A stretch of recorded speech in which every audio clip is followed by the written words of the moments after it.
नमस्कार, Dane news देख रहे हैं आप और आपके साथ मैं हूं तनु। खबरों की शुरुआत आज की सुर्खियों के साथ।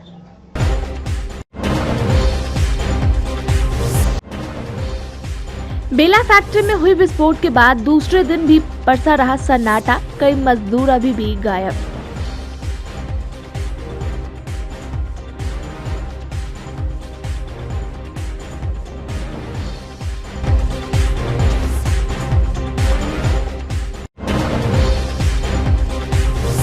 मौत की फैक्ट्री मालिक समेत आधा दर्जन पे एफआईआर दर्ज। एसएसपी ने गिरफ्तारी के लिए गठन किया एसआईटी टीम। सभी आरोपी शहर छोड़कर फरार।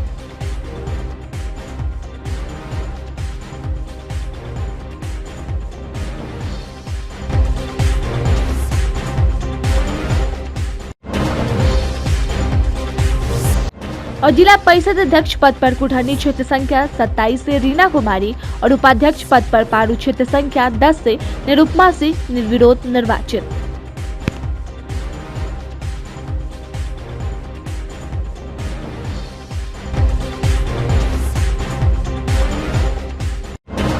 तो ये थी सुर्खियां और अब खबरें विस्तार से।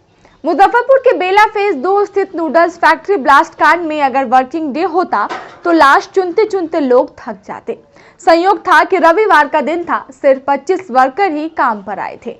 आम दिनों में एक शिफ्ट में 300 वर्कर फैक्ट्री में काम करते हैं। 2 शिफ्टों में 300 मजदूर इस फैक्ट्री में काम करते हैं। सुबह 7 बजे से शाम 7 बजे तक शिफ्ट होता है। इसके बाद दूसरा शिफ्ट रात भर चलता है। आसपास के लोग यही कह रहे थे कि गनीमत था कि रविवार छुट्टी का दिन था। 2 साल पूर्व बोचहा में स्थित कुरकुरे फैक्ट्री में भीषण आग लग गई थी। इसमें भी 7 मजदूर जिंदा जल गए थे। इसके बाद से इस फैक्ट्री को सील कर दिया गया था। नूडल्स फैक्ट्री में ब्लास्ट से बोचहा वाली घटना भी एक बार फिर से ताजा हो गई है। सोमवार दूसरे दिन भी बेला इंडस्ट्रियल एरिया इलाके में सन्नाटा पसरा रहा। दूसरे दिन भी पटना के कई अधिकारियों का आना जाना जारी रहा। फैक्ट्री से हालात का जायजा लिया है हमारे सहयोगी आमिर ने। बेला फेज 2 के इसी नूडल्स मौत के फैक्ट्री में आज हम दूसरे दिन पहुंचे हैं और यहां पर पूरी तरह से सन्नाटा छाया हुआ है। तस्वीरें आपके सामने एक बार फिर से हम दिखाना चाहेंगे। देखिए, ब्लास्ट की तस्वीरें एक बार फिर से देखिए किस तरह से यहां पर इस भयावह स्थिति है। दूसरे दिन कई आला अधिकारी घटनास्थल पहुंचकर मुआयना किए हैं, कई राजनेता यहां पर पहुंच के मुआयना किए हैं। देख सकते हैं यहाँ पे किसी और जगह का आपको हम तस्वीरें दिखाना चाहेंगे। जो ऑफिस है इसका, वहाँ की तस्वीरें आपको हम दिखाना चाहेंगे। जो लगातार डेन न्यूज़ पर आपने खबर देखा होगा नूडल्स फैक्ट्री धमाके का, तो अपने कैमरा पर्सन को कहेंगे दिखाइए, इस ऑफिस है, ये ऑफिस के तरफ का सीन हम दिखाते हैं। देखिए यही वो नूडल्स तैयार किया जाता है जिसे बच्चे शौक से खाते हैं।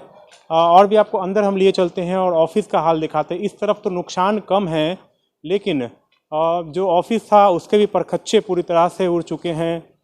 आपको हम दिखाते हैं जो शीशा, ऑफिस का जो शीशा था यहाँ पर वो किस तरह से ज़मीन में बिखरा हुआ है। देखिए तस्वीरों के माध्यम से आप कैमरा पर्सन को कहेंगे दिखाइए तस्वीरें किस तरह से जो शीशा है वो बिखरा हुआ है पूरा।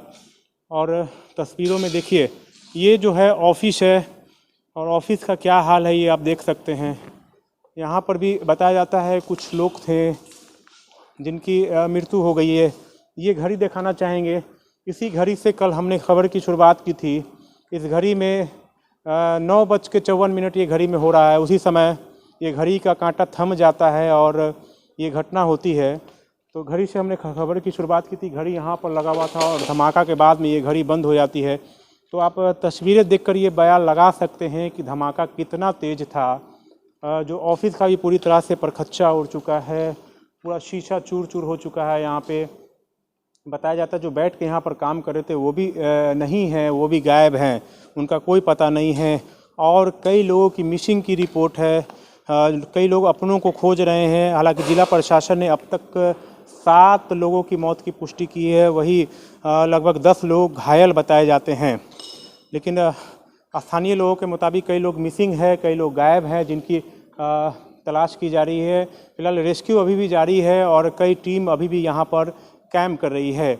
और लेकिन बड़ा सवाल है कि आखिरकार घटना के घंटों बीत जाने के बाद फैक्ट्री मालिक की गिरफ्तारी क्यों नहीं हुई? एफआईआर तो हो जाती है, लेकिन बड़ा सवाल है कि फैक्ट्री मालिक और यहाँ के अन्य कर्मी की गिरफ्तारी कब होगी? बेला की नूडल फैक्ट्री बॉयलर ब्लास्ट में घायलों को देखने के लिए श्रम मंत्री जीवेश मिश्रा सोमवार को एसकेएमसीएच पहुंचे। यहां इलाजरत 7 घायलों से मिलकर उनका हालचाल लिया। उपाधीक्षक डॉक्टर बीएस झा ने इलाज के बारे में जानकारी ली। घायलों ने कहा कि जो सहयोगी मर गए उनकी चिंता भी की जाए। मंत्री के सामने विभागीय अधिकारियों ने बताया कि 35 लोगों की ही वहां पर कर्मचारी राज्य बीमा निगम से निबंधन है। श्रम आयुक्त से पूरे मामले की जांच कर रिपोर्ट मांगी गई। मंत्री ने कहा कि इस साल मई में बॉयलर का निरीक्षण हुआ था। वैसे किस स्तर पर लापरवाही हुई है, इसकी जांच होने के बाद ही पता चलेगा। एक साथ 7 मजदूरों का मरना दुखद है। उन्होंने कहा यह काफी दुखद रहा कि एक साथ इतने मजदूरों की मौत हुई। मंत्री जीवेश मिश्रा ने अपने अधिकारियों से कहा कि बेला औद्योगिक इलाके की तमाम फैक्ट्रियों की सूची बनाकर वहां पर काम करने वाले मजदूरों के नाम और उनके कर्मचारी राज्य बीमा निगम के तहत सुविधा मिल रही है या नहीं, इसकी जांच करे। प्राइमा फेसी से ऐसा लगता है कि ये कहीं ना कहीं ऑपरेशनल फॉल्ट है। फैक्ट्री के अंदर काम करने वाले लोगों का या फैक्ट्री चलाने वाले लोगों का कहीं ना कहीं ऑपरेशनल फॉल्ट प्रथम दृष्टया नज़र आती है। हमारे सभी अधिकारी यहाँ आए हुए हैं, कल से ही कैंप किए हुए हैं। विभाग के सीनियर अधिकारी भी कल दिन भर यहाँ थे और अभी जितने सीनियर अधिकारी हैं जो फैक्ट्री और इस विभाग से संबंधित हैं वो सभी मुजफ्फरपुर के अंदर हैं। आज बॉयलर चीफ भी यहाँ है, कल से ही यहाँ वो हैं। वो उसकी जांच करेंगे। जांच के बाद ही कोई एग्जैक्ट स्थिति क्या है, किस कारण से घटना घटी है, ये जांच के बाद ही सामने आएगा। लेकिन मुझे ऐसा लगता है प्रथम दृष्टया कल से जो सारी विषय जो सामने आया है उससे ऐसा प्रतीत होता है कि वहाँ कोई न कोई ऑपरेशनल फॉल्ट हुई है जिसके कारण इतनी बड़ी घटना, इतनी दर्दनाक घटना घटी है, ऐसा मुझे लग रहा है। सर, नंबर्स ऑफ लेबर्स भी वहाँ ज़्यादा थे, जो मजदूर वहाँ काम कर रहे थे, जितना परमिशन था उससे ज़्यादा मजदूर वहाँ काम कर रहे थे। देखिए ये सब जांच का विषय है। जब तक जांच नहीं होगी कि कितना उसका स्ट्रेंथ है, कितने मजदूर अंदर काम कर रहे थे, कितने लोग ईएसआई से आच्छादित थे, ये सारा विषय जांच का विषय है। हमने अपने सभी संबंधित अधिकारियों को लगाया है। आज दिन भर उसमें ये जांच पड़ताल में रहेंगे, जांच करेंगे। जब तक जांच की रिपोर्ट नहीं आती है तब तक इन विषयों को भी कहना बड़ा मुश्किल हो जाएगा कि कितना स्ट्रेंथ था, कितने लोग काम कर रहे थे। तो जांच का परमिशन दे दिया गया है, जांच के आदेश दिए गए हैं। अधिकारी जांच करेंगे, उसके बाद किसकी लापरवाही है, क्या है, सब सामने आएगा। आप सभी को मालूम है कि इसमें एफआईआर हो चुका है, 7 लोगों के ऊपर एफआईआर किया जा चुका है। अन्य किसी की लापरवाही और सुनिश्चित होती है जांच के दरमियान तो हम उसको भी बख्शने वाले नहीं। 6 महीने पूर्व ही सर आपके विभाग के द्वारा जो है एनओसी निर्गत किया गया था उस बॉयलर को, तो कहीं ना कहीं उसमें भी लापरवाही। देखिए कोई लापरवाही नहीं होती है। 28 मई को उसका बॉयलर का सर्टिफिकेशन किया गया है और जो मेरे अधिकारी हैं बहुत सक्षम अधिकारी हैं और बॉयलर को का सर्टिफिकेशन उन्होंने किया है। बॉयलर बिल्कुल नया लगा हुआ है वहाँ। आपके जानकारी के लिए मैं बता दूं कि 19 में तो फैक्ट्री चालू हुई है, 19-20 में, और 21 मई में उस बॉयलर का सर्टिफिकेशन हुआ है। तो ये कुल देखने से ऐसा लग रहा है कि कल रविवार का दिन था। ये कहीं ना कहीं ऑपरेशनल फॉल्ट है, एक्सपर्ट के द्वारा उसको हैंडल नहीं किया जा रहा था, ये प्रथम दृष्टया ऐसा लग रहा है। लेकिन जो माने इसका परफेक्ट क्या कारण है वो बिना जांच का कुछ भी कहना बड़ा माने हम समझते हैं कि बहुत उचित नहीं होगा। मुजफ्फरपुर के बेला फेज 2 में नूडल्स फैक्ट्री ब्लास्ट कांड में फैक्ट्री मालिक समेत 7 के खिलाफ बेला थाने में एफआईआर दर्ज की गई है। आरोपियों की गिरफ्तारी को लेकर एसएसपी जयंत कांत ने एसआईटी का गठन कर दिया है। सिटी एसपी राजेश कुमार के नेतृत्व में टीम गठित की गई है। घटना के बाद से सभी आरोपी शहर से फरार है। एसएसपी ने हर हाल में इनकी गिरफ्तारी का आदेश दिया है। टीम अलग अलग इलाके में छापेमारी कर रही है। हालांकि अब तक किसी का सुराग नहीं मिला है। सूत्रों की माने तो हादसे के 1 घंटे बाद ही सभी आरोपी शहर से निकल गए। इनका मोबाइल नंबर भी स्विच ऑफ हो गया था, इसलिए पुलिस को लोकेशन भी नहीं मिल रहा है। हालांकि उन सभी के रिश्तेदारों और परिचितों के यहाँ छापेमारी कर आरोपियों का सुराग खोजने में एसआईटी जुट गई है। दर्जनों मोबाइल नंबर को भी सर्विस लाइंस पर रखा गया है ताकि कहीं से सुराग मिल सके। बेला में जो बॉयलर में ब्लास्ट हुआ था उस मामले में पुलिस के द्वारा FIR दर्ज कर ली गई है और इस मामले में जो वहाँ पर जो भी लोग थे उसका मालिक, उनके जो शेयर धारक थे, उसके अलावा जो लोग अन्य जिम्मेदार लोग थे, अगर वहाँ पर जो है मैनेजर, वहाँ के सुपरवाइज़र और इसके अलावा जो वहाँ पे अगर बॉयलर ऑपरेटिंग के जो भी सुपरवाइज़र थे, उन सभी के ऊपर FIR की गई है। इसमें बाकी अन्य मामलों में जो कि वो देखा जाएगा कि इसमें जो रेगुलेशन का जो है जो रूल्स का वायलेशन हुआ था उसी आधार पर इन्वेस्टिगेशन होगा। कितने लोगों पर हुआ है? टोटल जो लोग हैं उसमें 5 और अन्य लोग हैं, टोटल उन सभी पर FIR। पर मुख्य आरोपी किसको बनाया गया इस घटना में? जो घटना उस फैक्ट्री के मालिक थे जो ऑपरेट कर रहे थे, उन लोगों को जो है बनाया गया है, उसको FIR के अभियुक्त है। और इसके अलावा जो इन्वेस्टिगेशन में जो में जिनका नाम आएगा या जिनके ऊपर लापरवाही के बात आएगी नज़र, उनको जो है आगे ये मामला इन्वेस्टिगेशन के में है और इन्वेस्टिगेशन के बाद में जो है इसमें होगा। इसमें जो FIR है उसमें SIT का गठन अभी हम लोग करेंगे और उसके बाद में जो है सारे पॉइंट्स को चेक करेंगे। इस मामले में हम लोग जो फैक्ट्री के बाकी अन्य जो प्रशासन के लोग हैं उन लोगों से भी हम लोग संपर्क में हैं। पूरी एक रिपोर्ट के बाद में जी इसमें गैर 304 IPC 337 285 IPC 287 IPC के मुख्य जो धाराएं हैं उसके ऊपर FIR हुई है। इसके अलावा जो है 1923 का बॉयलर रेगुलेशन एक्ट है उसकी भी धाराओं का वायलेशन को देखा जाएगा। बेला स्थित नूडल्स फैक्ट्री बॉयलर ब्लास्ट में 7 मजदूरों की मौत समेत कई घायल मामले में मुजफ्फरपुर के जिला एवं सत्र न्यायाधीश मनोज सिन्हा ने स्वतः संज्ञान लेकर पीड़ित मजदूरों को कानूनी सहायता प्रदान करने का बीड़ा उठाया है। उन्होंने जिला विधिक सेवा प्राधिकार मुजफ्फरपुर के 2 पैनल अधिवक्ता रामबाबू सिंह एवं पवन कुमार, 2 PLB हेमंत शाही और हेमंत कुमार की नियुक्ति किया है। यह सभी पीड़ित परिवार से मिलकर उन्हें कानूनी सहायता प्रदान करेंगे।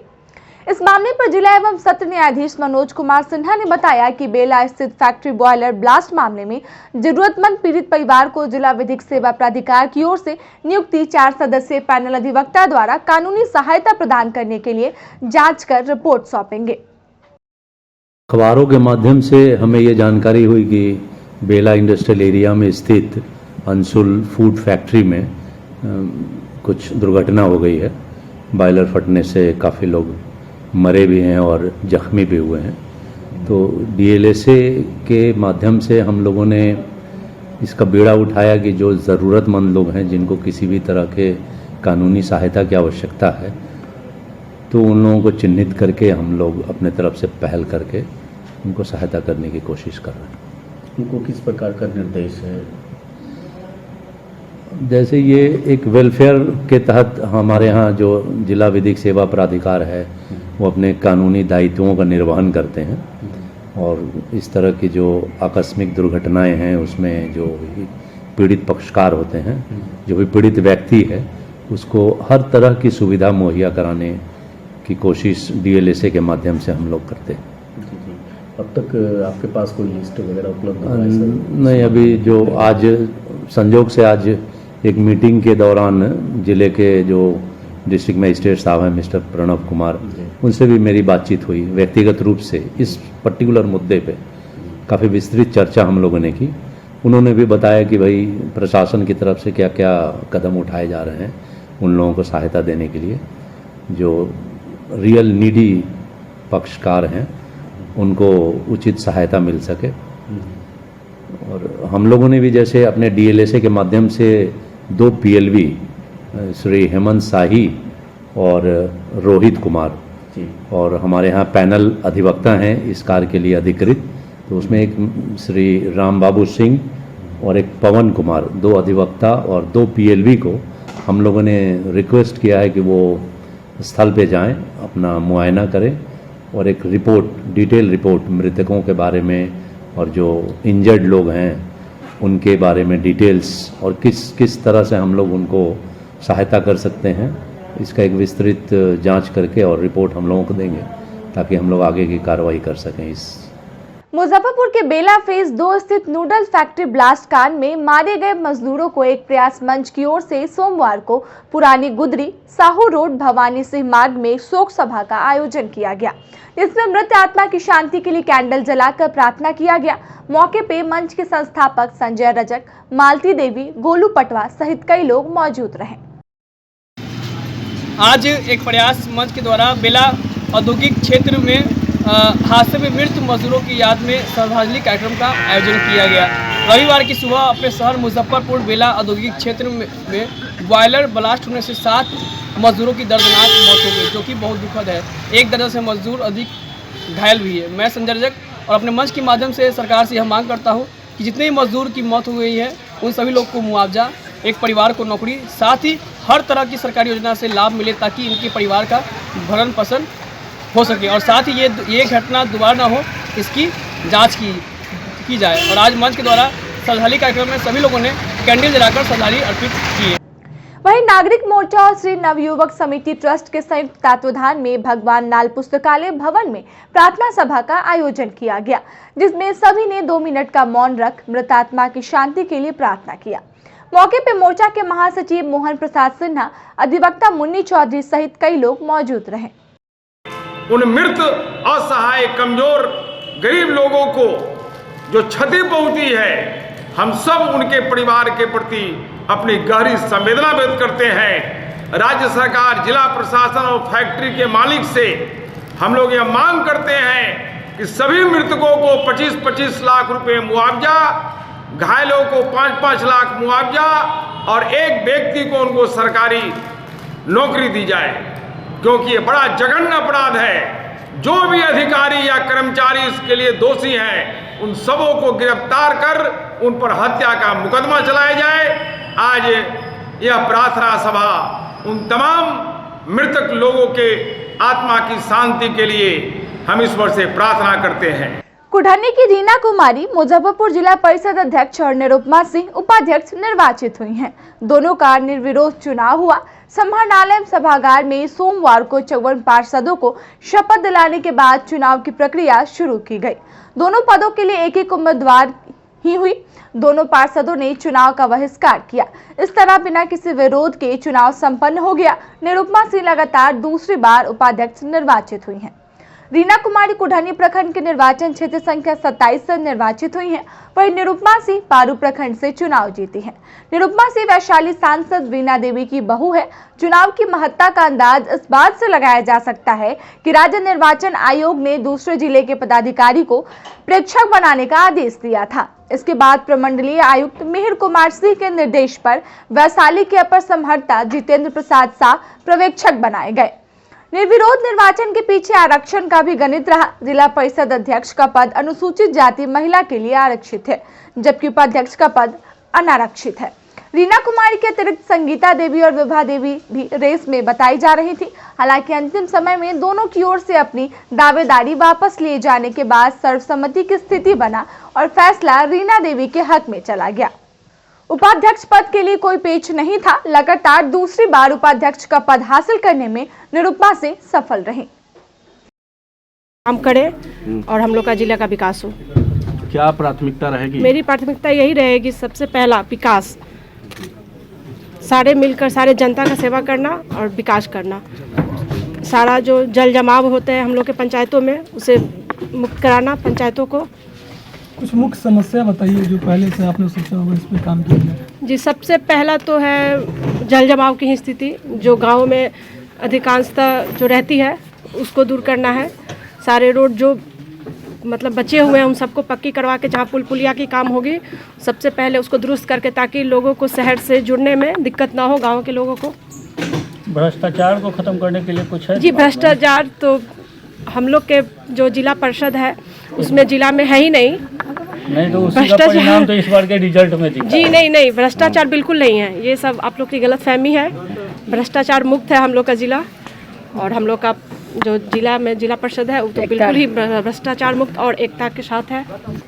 जिला यही रहेगा कि हम सभी पार्षदों को मिलकर पूरा जिले का विकास करना है और आगे बढ़ाना है। पद का ये हुआ नामांकन? जिला परिषद अध्यक्ष और उपाध्यक्ष पद का आज चुनाव संपन्न कराया गया। हाल ही में जो पंचायती राज के विभिन्न पदों के लिए चुनाव हुए जिसमें जिला परिषद सदस्यों का निर्वाचन संपन्न हुआ, तो ये जिला परिषद के लिए जो निर्वाचित सदस्य हैं उन सदस्यों के मध्य इसका चुनाव कराया जाता है, जिसमें जिला परिषद के अध्यक्ष और उपाध्यक्ष पद का निर्वाचन होता है। आज समाहरणालय के सभागार में दोनों पदों के लिए यहाँ पर निर्वाचन संपन्न कराया गया, जिसमें निर्विरोध रूप से अध्यक्ष पद के लिए श्रीमती रीना कुमारी निर्वाचित घोषित हुई हैं। इसी प्रकार जिला परिषद के उपाध्यक्ष पद के लिए श्रीमती निरुपमा सिंह निर्विरोध रूप से निर्वाचित घोषित की गई हैं। दोनों ही पदों के लिए सिर्फ एक नाम निर्देशन पत्र प्राप्त हुआ और दोनों की संवीक्षा की गई। दोनों ही नाम निर्देशन पत्र सही पाए गए, जिसके आधार पर दोनों पदों के लिए निर्विरोध रूप से निर्वाचित घोषित किया गया है।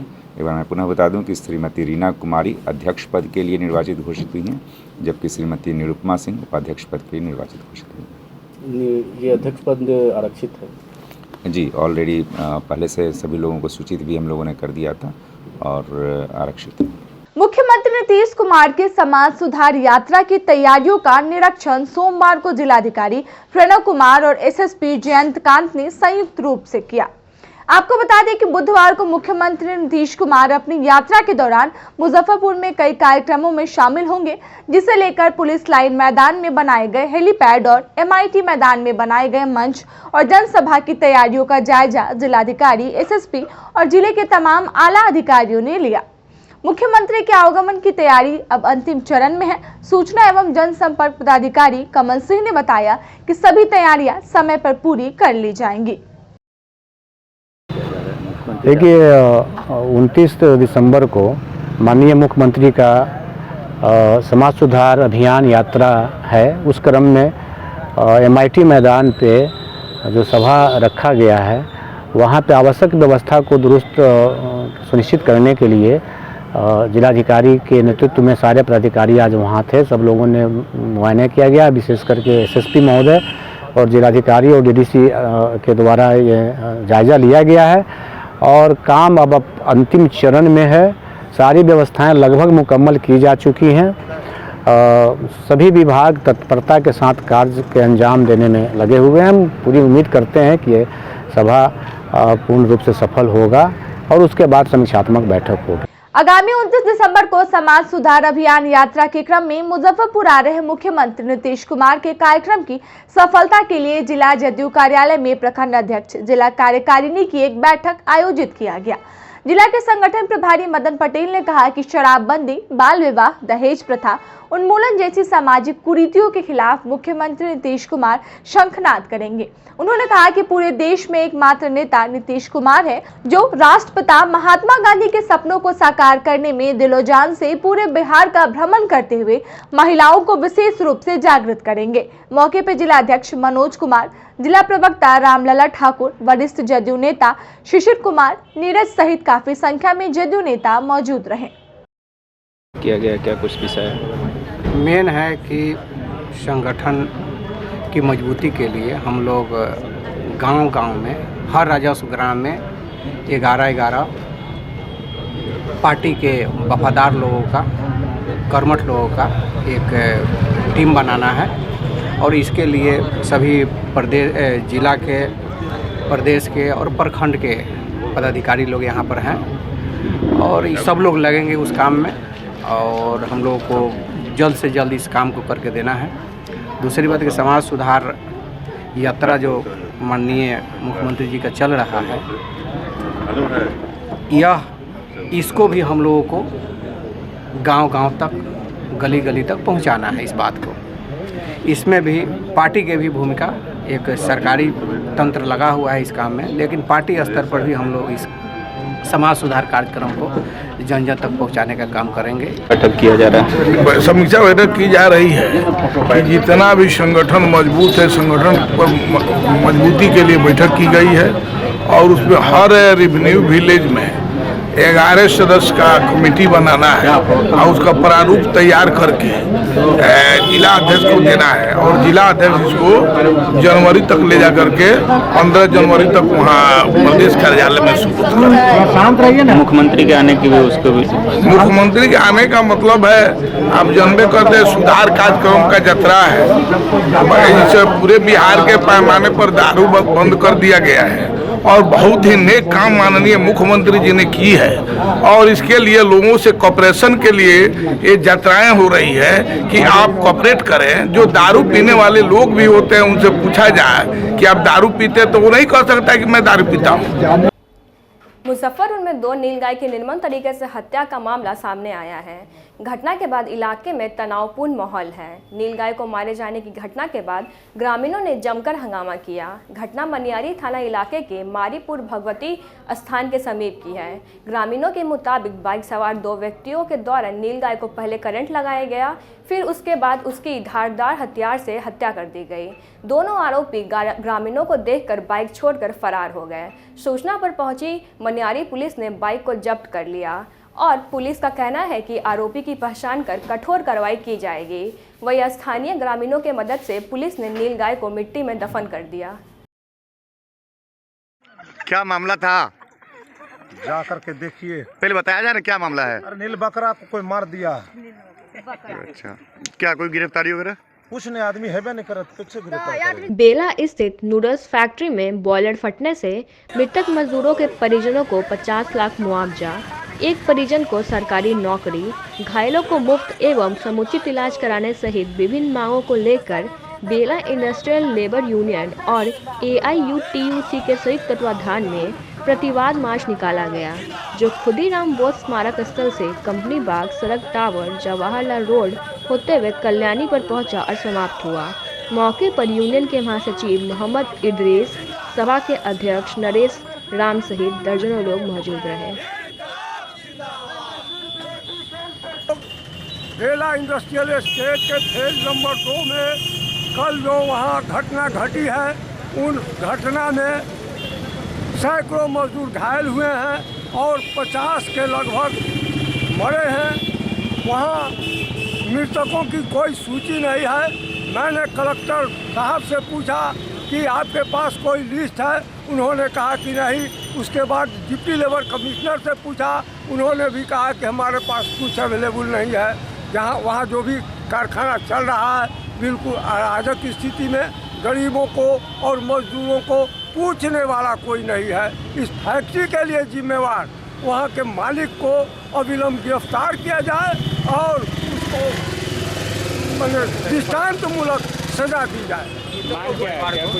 मांग है मृतकों को कम से कम 50 लाख मुआवजा दिया जाए और जो घायल हैं उनका समुचित इलाज की व्यवस्था हो और 15,000 मुआवजा का 15 लाख रुपया कम से कम जो है तो मुआवजा दिया जाए। मुजफ्फरपुर में सोमवार को शहर के भीतर एक बार फिर भीषण जाम लग गई। इस दौरान घंटों लोग जाम में फंसे रहे। ब्रह्मपुरा से लेकर जुरन छपरा तक लगी जाम में SSP का काफिला भी फंसा रहा। इसके अलावा स्टेशन रोड और इमली चट्टी का भी यही हाल रहा।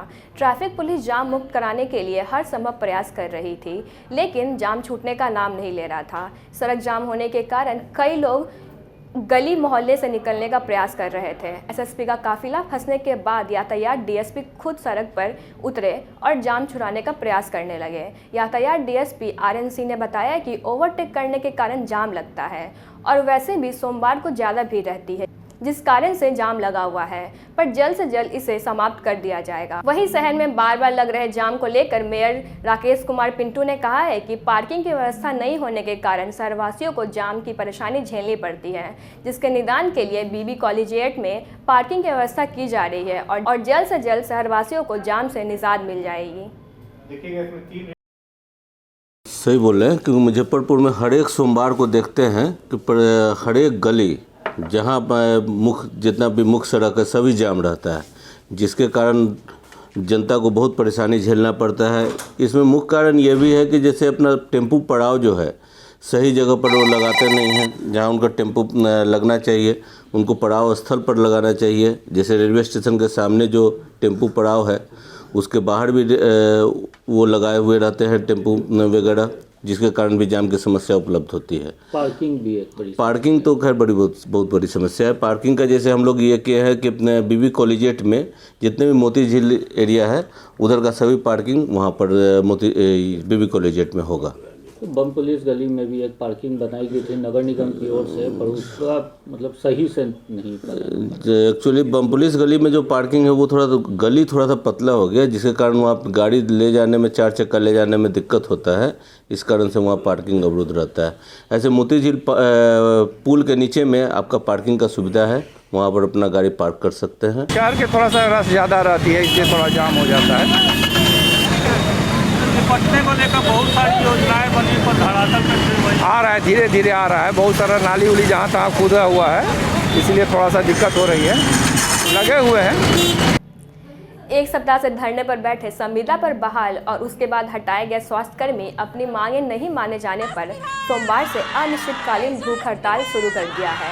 भूख हड़ताल पर बैठे संविदा स्वास्थ्य कर्मियों का कहना है कि कोरोना काल में उनके सेवा ली गई है और स्वास्थ्य विभाग के भ्रष्ट अधिकारियों के द्वारा उन्हें निकाल दिया गया। इसमें उनका क्या दोष है? ऐसे भ्रष्ट अधिकारियों पर कार्रवाई करने के बजाय स्वास्थ्य मंत्री निर्हीन मानव बल के साथ जो कर रहे हैं वो कहीं से भी क्षम्य नहीं है। अगर इनकी मांगे जल्द से जल्द नहीं मानी जाती है तो वो सभी सामूहिक आत्मदाह करेंगे। अनियमितता के कारण बोले अब वो लोग बोले, हाँ बोले। कितने लोग हैं? अनियमितता यहाँ से 780 लोग अफसर के द्वारा किया गया। अब हम लोग क्या जाने कि किसके द्वारा किया गया। आप लोगों को क्या बताया गया? हटाने से पहले कारण क्या बताया? कारण बताया कि हाँ कोरोना खत्म हो गया, कि आप लोग का काम खत्म हो गया, आप लोग जाइए। कोरोना फिर लौट के आ रहा है, ओमिक्रॉन का दस्तक हो चुका है, तो क्या लगता है आप लोगों की बहाली फिर से होगी? हाँ हम लोग की तो नियुक्ति जायज़ है, तो सरकार को तो चाहिए ना कि हम लोग को नियुक्त करे। रेटेक की बात हुई थी कि आप लोगों को प्राथमिकता दी जाएगी जब स्वास्थ्य कर्मियों की बहाली होगी, तो क्या लगता है आप लोगों के साथ धोखा हुआ है? हाँ धोखा तो हुआ है। तो आगे की क्या रणनीति रहेगी? आगे तो आज से हम लोग भूख हड़ताल पे हैं। अगर हम लोग की मांगे पूरी नहीं होती है तो भूख हड़ताल के बाद लोग आत्मदाह करेगा। जिला परिषद के अध्यक्ष एवं उपाध्यक्ष पद पर संपन्न हुए चुनाव में सदस्यों की खरीद फरोख्त का आरोप लगाते हुए लोक जागरण अभियान ने सोमवार को जिलाधिकारी के समक्ष धरना दिया। धरना में शामिल जेपी सेनानी सौरदेव लक्ष्मण देव प्रसाद सिंह ने एमएलसी दिनेश सिंह पर आरोप लगाते हुए कहा कि उन्होंने एक बार फिर लोकतंत्र का गला घोटते हुए जिला परिषद के अध्यक्ष एवं उपाध्यक्ष पद पर अपने लोगों को बैठा दिया है। चुनाव को खारिज करने की मांग करते हुए सर्वोदयी नेता ने बहुमत के आधार पर चुनाव कराने की मांग डीएम से की। इधर जिला परिषद अध्यक्ष और उपाध्यक्ष के चुनाव का बहिष्कार करने वाले मुसहरी के जीप सदस्य मनु शाही ने भी दिनेश सिंह पर सदस्यों की खरीद फरोख्त करने का आरोप लगाते हुए निष्पक्ष चुनाव कराने की मांग कर प्रशासन से की है। परिषद सदस्यों को आज शपथ ग्रहण का कार्यक्रम था और दूसरा अध्यक्ष और उपाध्यक्ष की चुनाव हो रही थी। हमने पीछे 15 दिनों से जिला परिषद क्षेत्र संख्या 1 से 54 तक सभी सदस्यों के लगभग सभी सदस्यों के नज़दीक जाकर के उनको सम्मानित करने का काम किया दरवाजे पर, और कहने का काम किया जो जिला परिषद के जो खरीद बिक्री का लालच आपको दे रहे हैं इसको त्याग दीजिए और हम नहीं किसी भी एक आदमी के बदलाव के लिए आगे लाइए।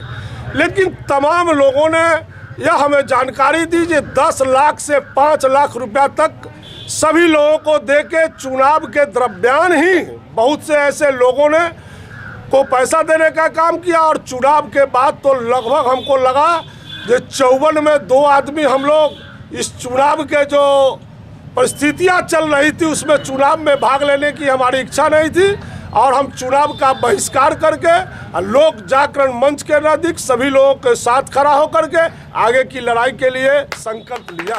लोकतंत्र के गले में फांसी का फंदा डाल दिया है बाबू दिनेश सिंह ने। तमाम प्रतिनिधियों का खरीदना, उनको अपने पक्ष में रुपया देकर करना और सारी लोकतांत्रिक मान्यताओं का गला घोंटना उन्होंने अपना धंधा बना लिया है। हम उस धंधे के खिलाफ हैं और लोकतंत्र के बचाव के लिए दिनेश सिंह जैसे माफिया लोगों का विरोध करने के लिए यहाँ आए हैं। अब तो चुनाव हो रहा है अंदर, ये चुनाव हो रहा है, चुनाव तो आगे भी होना है।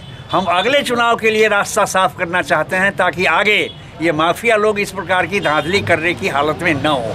क्या अभी इस चुनाव में कोई विपक्षी ही नहीं लग रहा है? इसमें विपक्ष का क्या सवाल है? 2 आदमी वहाँ से वॉकआउट करके आए हैं जिन्होंने विरोध किया है। इनसे बढ़ के और विपक्ष क्या हो सकता है?